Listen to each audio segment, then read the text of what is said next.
Olá, tudo bem com vocês? Seja muito bem-vindo e muito bem-vinda à nossa aula de hoje, né? Nós vamos ver hoje por que meu aluno não aprende, o que é que está acontecendo. Acompanhe nos slides, tá bom? Sabe-se que o processo de ensino-aprendizagem é cercado não só de sucessos, mas também de problemas relacionados à dificuldade de aprendizagem. Já sabemos que a aprendizagem é uma mudança no comportamento resultante da experiência ou prática e depende de fatores individuais e ambientais para que ela aconteça. Mas o que são as dificuldades de aprendizagem, né? Afinal de contas, podemos dizer que as dificuldades de aprendizagem são os obstáculos, os impedimentos que dificultam a aprendizagem de uma pessoa.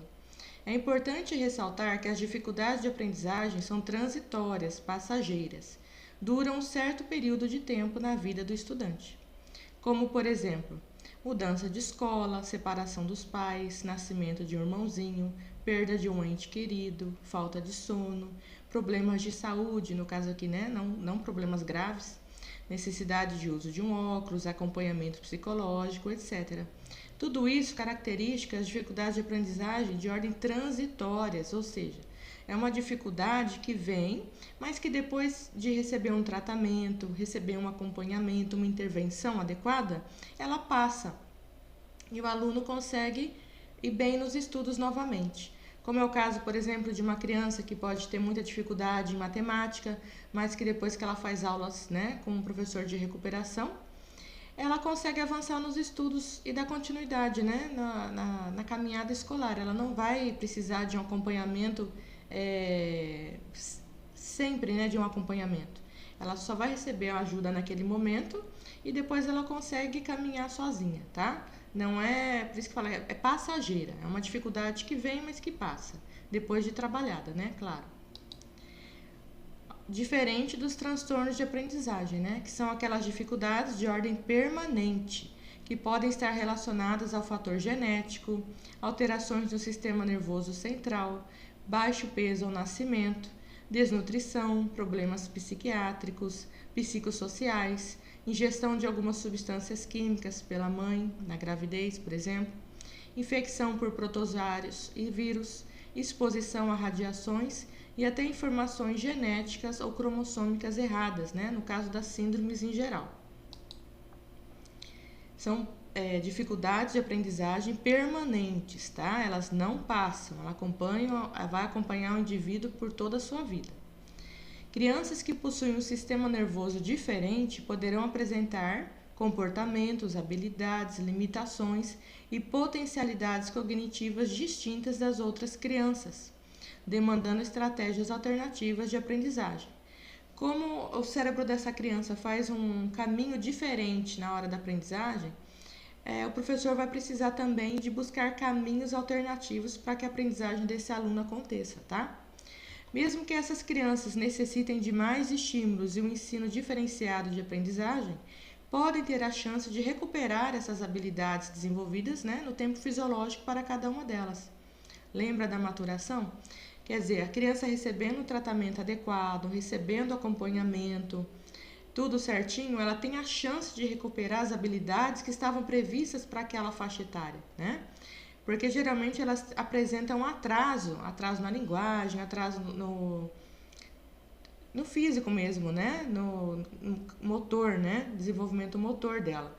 Então, ela com tratamento, com intervenção, ela consegue superar essas habilidades também.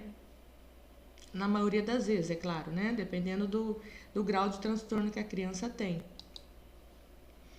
Os transtornos de aprendizagem, distúrbios de aprendizagem, são as dificuldades de aprendizagem que possuem caráter inato e persistente, ou seja, faz parte das características físicas de uma pessoa, já nasceu com aquela pessoa. O indivíduo já nasceu com esse transtorno, né, como acabamos de ver, com essa dificuldade que irá acompanhá-lo por toda a vida. É uma dificuldade permanente, não transitória, tá? Necessita de intervenção, né, de tratamento durante todo o processo acadêmico. Durante todo o período que essa criança estiver na escola, ela vai precisar de acompanhamento e de uma aula, uma aprendizagem diferenciada. A maioria dos transtornos de aprendizagem só são identificados quando a criança entra para a escola. A família, os professores, na educação infantil, através de um olhar mais atento, são capazes de auxiliar na identificação precoce dos casos de transtornos mais graves. Daí a importância de conhecermos sobre o desenvolvimento infantil. Por que acontece mais na escola? Porque quando a criança chega na escola, é onde ela vai se deparar com um ambiente voltado para a aprendizagem, né? De forma mais ampla. Ela vai ter maior contato com a leitura, maior contato com a escrita. E quando ela for começar a aprender isso, se ela já tiver um transtorno, esse transtorno vai ser latente. O professor já vai conseguir, observando a criança, que ela tem dificuldade.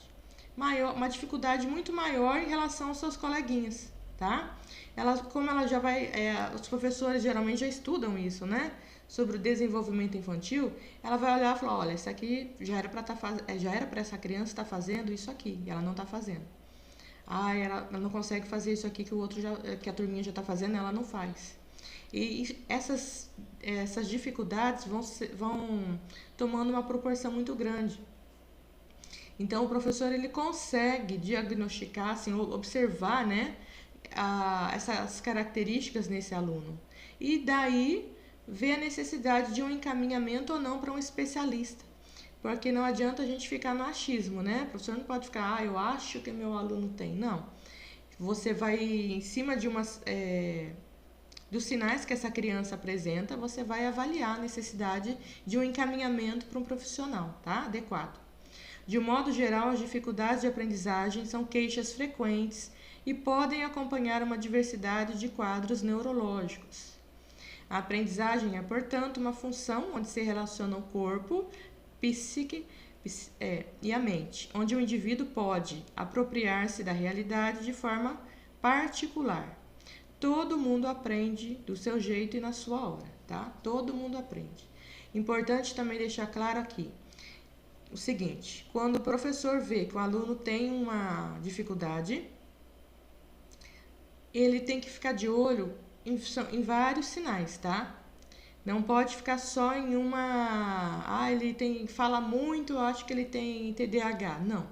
Tem que ser um conjunto de sinais que indicam que ele pode ter uma dificuldade maior ou não, tá bom?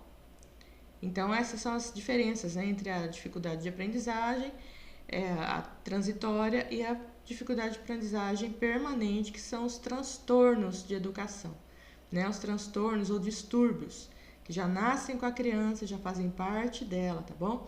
Então, ela não tem cura, né, digamos assim, mas ela tem tratamento, ela tem paliativos que ajudam essa criança a ter um bom desenvolvimento dentro da escola, tá bom? No processo de educação, tá ok? Na próxima aula, nós veremos os transtornos de aprendizagem mais conhecidos, ok? Então, até a próxima, conto com você.